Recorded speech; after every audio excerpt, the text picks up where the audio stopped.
आता या फोटोमध्ये स्पष्ट दिसतंय की डोक्याला कुठं लागलेलं नाही. 25 वर्ष एकाच गटामध्ये चिवडा करताय आणि एकाच गटाचं राजकारण करताय. नमस्कार, आपण पाहत आहात पुणे लाईव्ह न्यूज. पाहुयात दिवसभरातील ठळक घडामोडी. शेल पिंपळगाव तालुका खेड गावच्या हद्दीत दौंडकरवाडीकडे जाणाऱ्या रस्त्यावर एका चिकनच्या दुकानात चिकन विक्री करणाऱ्या पती पत्नीला चौघांनी दगडाने मारहाण केले, तसेच महिलेची गचुंडे धरून अश्लील शिवीगाळ केले. या प्रकरणी 4 जणांवर उत्तर चाकण पोलीस ठाण्यात विविध कलमान्वये गुन्हा दाखल करण्यात आला आहे. जावेद इक्बाल शेख वय वर्ष 32 राहणार शेल पिंपळगाव तालुका खेड यांनी उत्तर चाकण पोलीस ठाण्यात तक्रार दिली आहे.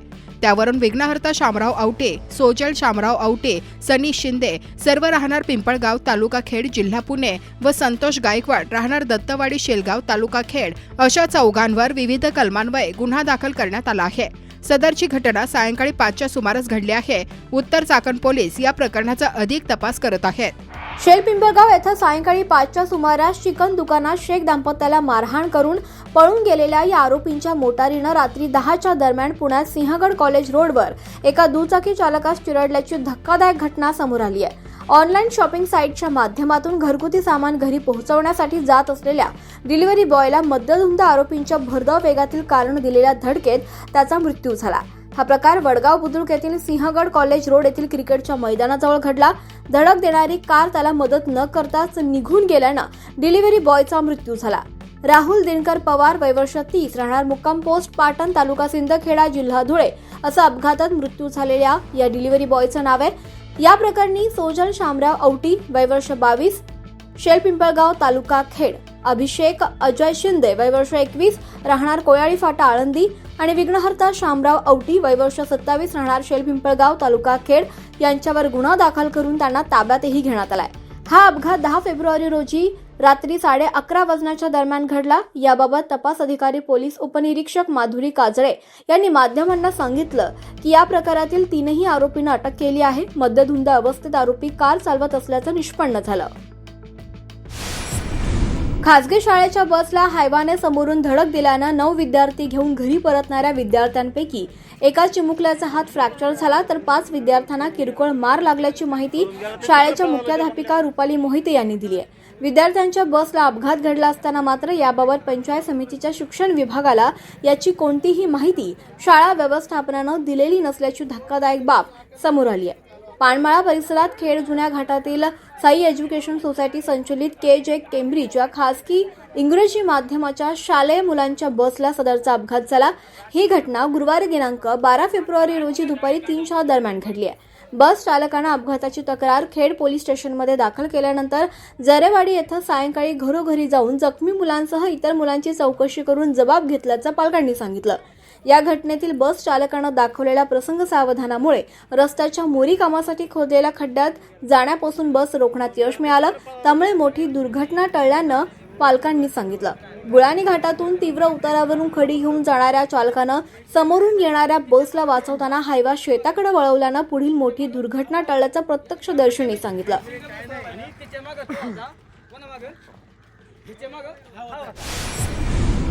पुणे नाशिक राष्ट्रीय महामार्गावर राजरत्न हॉटेलच्या पुढे ऑइल सांडलं होतं. त्यामुळे रस्ता अतिशय घसरडा झाला होता.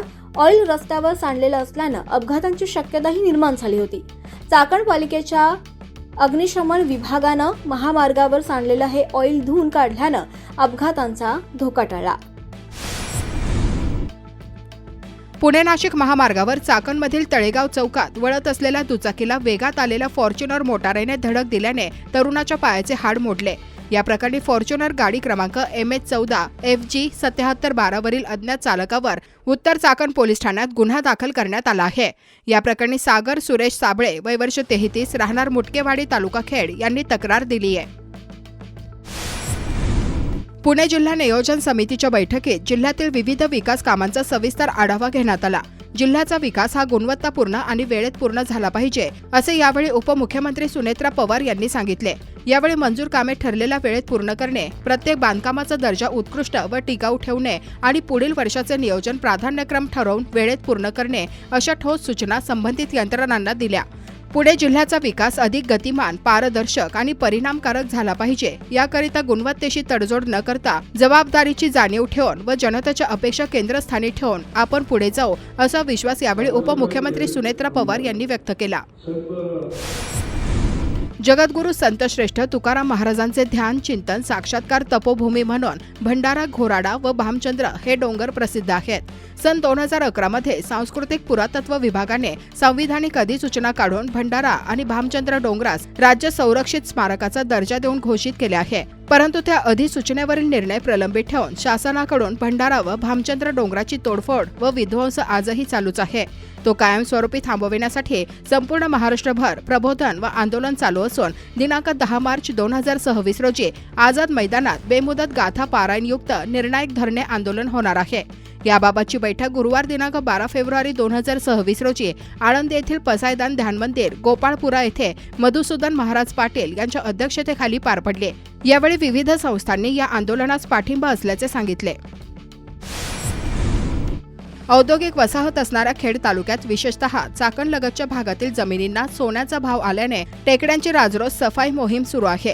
30 ते 50 फूट खोलीपर्यंत या टेकड्या खोदून निघणाऱ्या मुरुम दगडांची विक्रीही होत आहे आणि डोंगर टेकड्या यावरील मोठे मोठे दगड कातळ खिळखिळे करून जमीन उद्ध्वस्त करून टेकड्या फोडून पाडण्यात येणाऱ्या भूखंडामुळे टेकड्यांचे अस्तित्वच धोक्यात आले आहे. टेकड्या, डोंगर आणि जिथे रांगा आहेत येथील टेकड्या आणि डोंगरांना इतिहास आहे. मात्र काही उद्योजक, विकासक, बिल्डर मंडळींनी या डोंगरांना साफ करून या भागाच्या सपाटीकरणाचा विळाच उचलला आहे.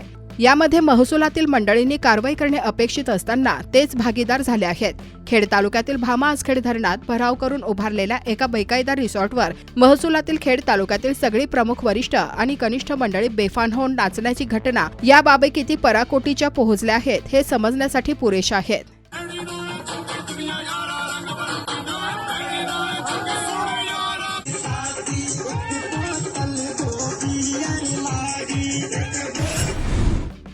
धरणे बांधायची आणि त्या माध्यमातून शेती क्षेत्राचा विकास घडवून आणायचा असे वरवरचे धोरण सरकार दाखवित असून प्रत्यक्षात हे धरणांच्या बाबतचे धोरण सरकारने केवळ कागदावरच अवलंबले असल्याचे वास्तव खेड तालुक्यात पाहावयास मिळत आहे.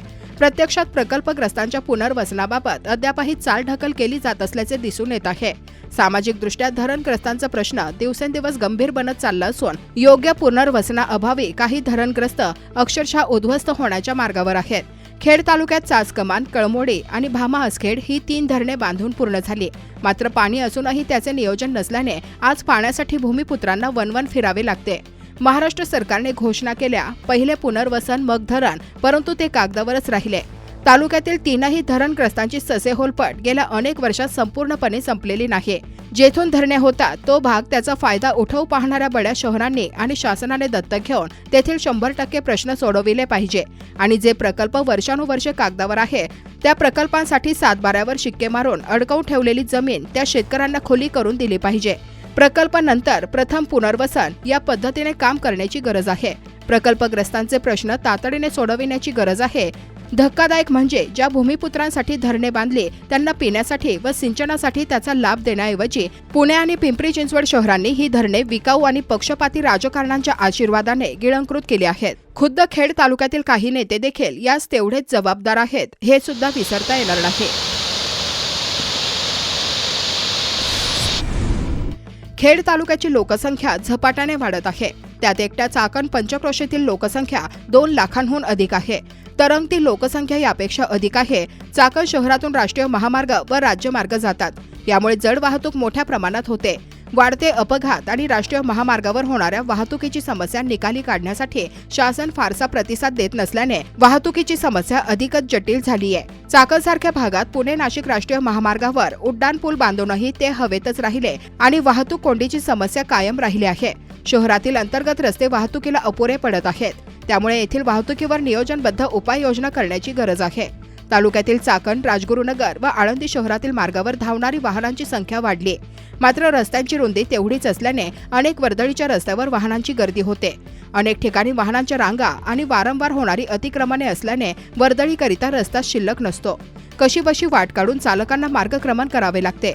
उद्योगधंद्यांमुळे वाढलेली वर्दळ ध्यानात घेऊन या भागातील रस्त्यांची कामे मंजुरीच्या पुढे जावीत अशी येथील जनतेची भावना आहे.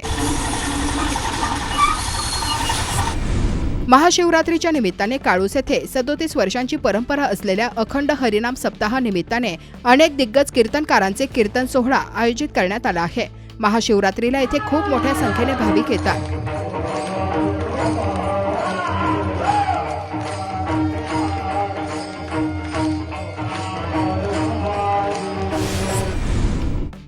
चांडोली ते कडूस रस्त्याचं काम टप्प्याटप्प्यानं करण्याऐवजी थेट दोंदे कडूस पर्यंत सर्वच रस्ता उखडण्यात आलाय।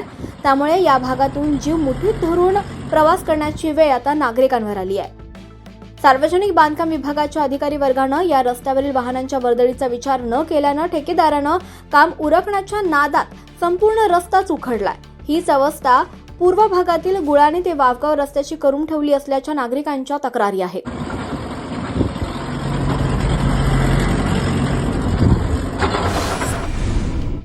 जुन्नर, आंबेगाव, खेड, शिरूर तालुक्यात बिबट्यांच्या हल्ल्याच्या वाढलेल्या घटनांबाबत शासन आणि वन विभागानं गांभीर्यानं घेऊन बिबट्यांना नियंत्रण करण्यासाठी तातडीनं प्रतिबंधात्मक ठोस उपाययोजना कराव्यात अशी मागणी खासदार डॉक्टर अमोल कोल्हे यांनी संसदेत केली आहे। अब तक लगभग 60 जाने गई है सर, और जब 30 जानेवारी 1948 रोजी राष्ट्रपिता महात्मा गांधी यांची हत्या झाली।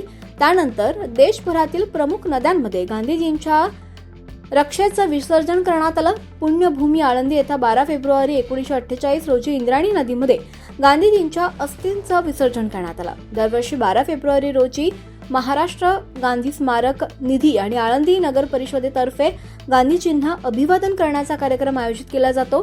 गेली 78 वर्ष या परंपरेचं पालन होत आहे। आज महाराष्ट्र गांधी स्मारक निधी आणि आळंदी नगर परिषद यांच्या वतीनं इथं आदरांजली अर्पण करण्यात आली। शरद बुट्टे यांनी जिल्हा परिषद निवडणूक विजयानंतरच्या सभेत महाकाल यात्रा आमदार बाबाजी काळे यांच्यावर केलेल्या टीकेला खेड बाजार समितीचे संचालक अनुराग जैन यांनी जोरदार प्रत्युत्तर दिले आहे। भाषण देत असताना अनेक मुद्दे त्या ठिकाणी मांडले। त्या मुद्द्यामधून एकच माझं त्यांना सांगणं आहे, काल मिळवलेला विजय हा तुम्ही रडून मिळवलेला आहे, खोटेपणा करून मिळवलेला आहे आणि त्या रडून मिळवलेल्या विजय सभेमध्ये सुद्धा तुम्ही अनेक प्रकारच्या खालच्या पातळीवरच्या टीका त्या ठिकाणी केलेल्या आहेत। आमदार साहेबांवरती तर बोललेलाच आहात, परंतु ते बोलत असताना तुम्ही महाकाल यात्रेविषयी त्या ठिकाणी बोललेला आहे। हिंदू धर्माची संस्कृती, रूढी, परंपरा त्या ठिकाणी आहे। धर्माच्या विरोधी जाऊन तुम्ही त्या ठिकाणी आपलं वक्तव्य केलेलं आहे आणि ते वक्तव्य करत असताना अतिशय खालच्या पातळीवरती तुम्ही बोलताय। खरं तर अशा प्रकारच्या ज्या काही तुम्ही घटना सांगताय, अशा प्रकारच्या घटना या ठिकाणी कुठल्याही स्वरूपाच्या झालेल्या नाही आहेत। ज्या काही तुम्ही केलेल्या असतील, तुम्हीच खोटेपणाने या विजय प्राप्त केलेला आहे। महाकालच्या देवाचं जे भस्मारती असती, ते भस्म जर आपण यूट्यूबच्या माध्यमातून पहा, ते कुठल्याही स्वरूपाचं स्मशानभूमीचं भस्म त्या ठिकाणी वापरलं जात नाही आणि तुम्ही खोटं बोलताय की ते भस्म आम्ही अन्नात कालवलं। अशा पद्धतीचे कुठलेही भस्म त्या ठिकाणी जर कालवलेलं असेल तर मी तुम्हाला या ठिकाणी सांगतो, कुंडेश्वराला तुम्ही आपण या। मी त्या ठिकाणी शपथ घेतो की कुठल्याही स्वरूपाची कुठलीही भूलभुलया त्या ठिकाणी मतदारांवरती केलेला नाही आहे। तुम्ही त्या ठिकाणी शपथ घ्यायला या, कुंडेश्वराच्या मंदिरामध्ये या आणि लोकांना देखील खरं कळू द्या की तुम्ही हा जो काही बनाव काल परवा केलेला आहे, हा बनाव तुम्ही स्वतः केलेला आहे किंवा नाही, हे खरं खोटं एकदा कुंडेश्वराच्या मंदिरामध्ये होऊन जाऊ द्या। डोक्याला खोट्या पट्ट्या लावून त्या ठिकाणी खोटं रडून तुम्ही हा विजय प्राप्त केला आहे आणि आज या ठिकाणी आमदार साहेबांना आवाहन करताय की येणाऱ्या काळात तुम्हाला दाखवून देऊ की तुम्ही आमदार कसं होताय। बुट्टे साहेब, तुम्हाला मी सांगतो, तुम्ही विधानसभा लढवलेली आहे।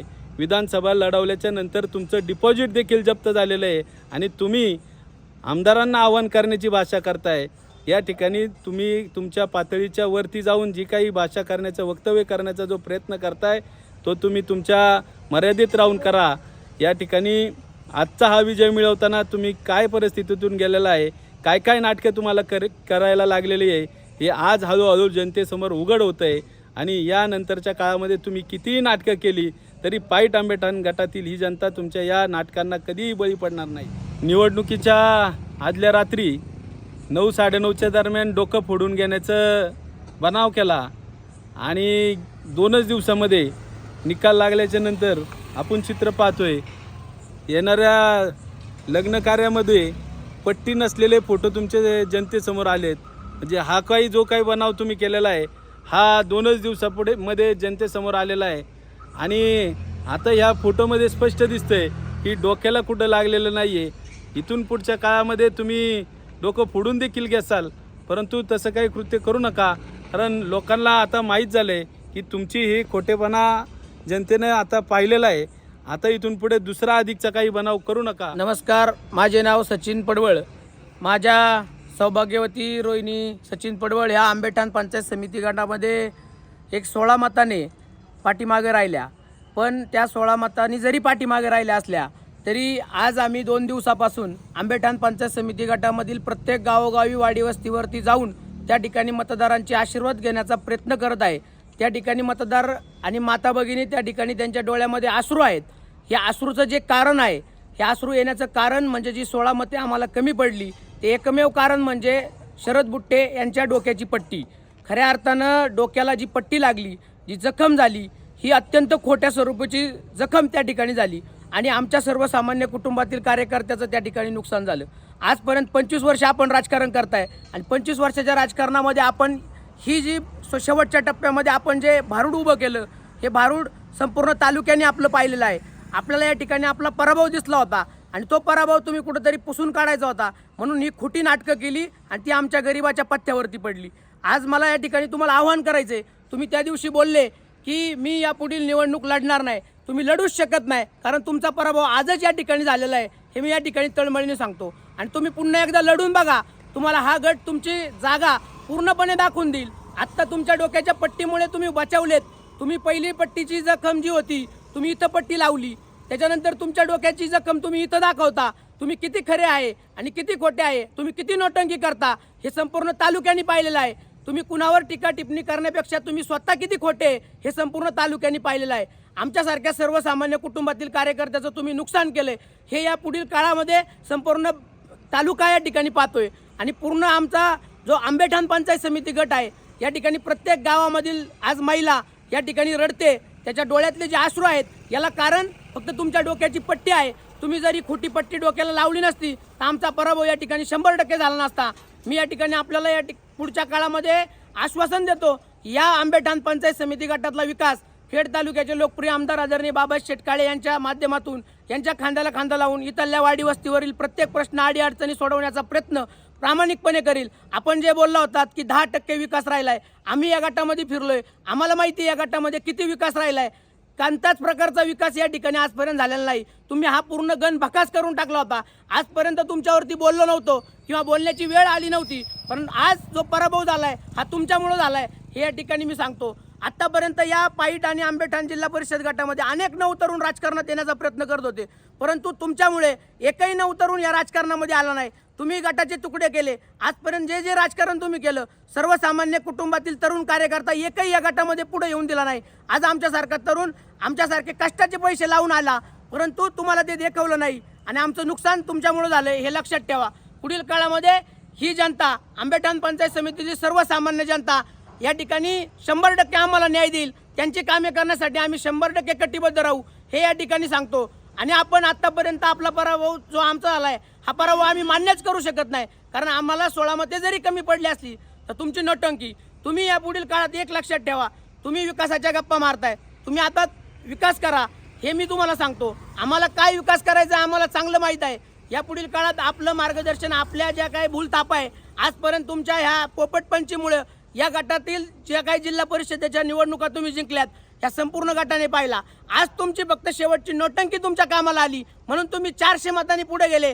साधारणतः 200 मतदान जर झालं असतं तर 100% तुम्ही घरी गेले होते हे या ठिकाणी सांगतो. मला या ठिकाणी बोलण्यासारखं भरपूर आहे. खेड तालुक्यामध्ये आपण ज्यावेळेस विधानसभेची निवडणूक लढले होते त्यावेळेस तुमचं डिपॉझिट जप्त झालं होतं. आज तुम्ही तालुक्याच्या आमदारांवरती टीका करता. 52,000च्या लीडने ते तालुक्याचे आमदार झालेत. या गोष्टीचं तुम्ही भान ठेवा. तुम्ही 25 वर्ष एकाच गटामध्ये चिवडा करताय आणि एकाच गटाचं राजकारण करताय, हे तुम्ही कुठेतरी चुकताय हे लक्षात ठेवा. या पुढील काळामध्ये ही जनता भोळी बाबडी राहिलेली नाहीये. आज तुम्ही उज्जैनच्या महाकालला गेलेल्या महिलांवरती देखील तुम्ही असं बोलता की त्यांच्या जेवणामध्ये राख टाकली होती, स्मशानभूमीतली राख टाकली होती.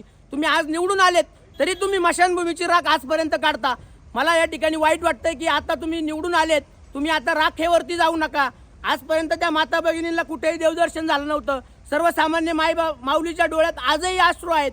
केवळ हे तुमच्यामुळे आहेत, हे लक्षात ठेवा. हेच या ठिकाणी सांगतो आणि 100% या पुढील काळामध्ये आम्ही सज्ज आहोत. आंबेठाण पंचायत समितीतील प्रत्येक गावोगाव, वाडी वस्ती असतील, आदिवासी बांधव असेल, यांचा विकास करण्यासाठी आम्ही 100% प्रामाणिक आहे.